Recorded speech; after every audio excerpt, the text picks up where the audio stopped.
Hi, Dr. Heather Rogers here. Today we're going to talk about vitamin C serums or antioxidant serums. And this is an important step to your skincare regimen. It should be applied to naked skin first thing in the morning. And the reason to use an antioxidant serum is it protects your skin from sun and pollution in a way different than sunscreen does. By having a high level of vitamin C, usually stabilized by vitamin E, this serum is able to collect something called free radicals, which are created by pollution or by the sun, and prevent them from penetrating into your skin, damaging your collagen, and increasing the likelihood of photo damage or brown spots.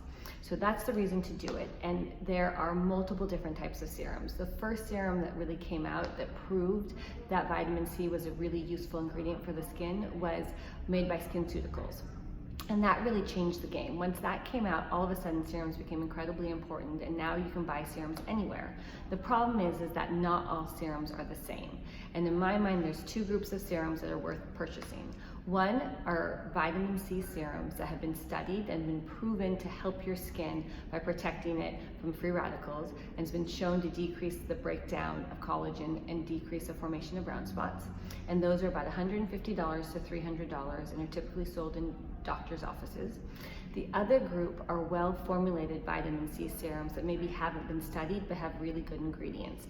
And those are often significantly less expensive and are available online. One of my favorites is actually Paula's Choice.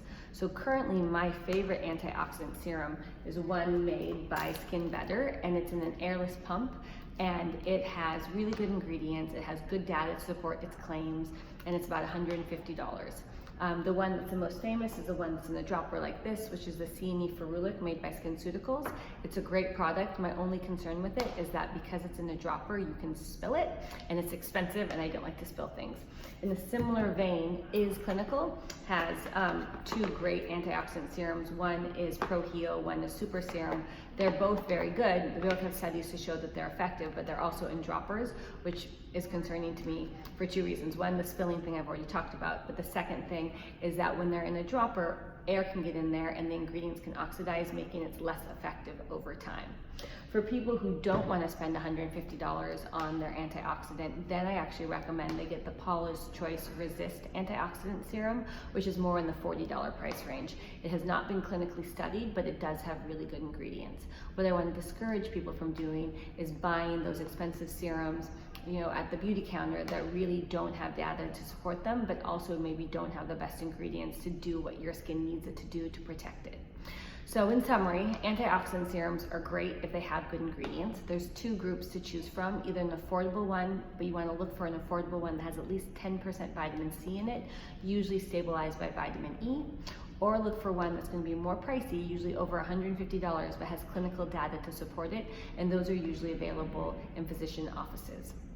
The last thing to worry about is if you have really sensitive skin, vitamin C is ascorbic acid and can be irritating to your skin. And then there is a small group of individuals who are allergic to vitamin E, and most antioxidant serums have vitamin E in it as a stabilizer. So that group of individuals may have trouble using these products. If you have any questions, just mark them below and we'll do our best to answer them. Thank you.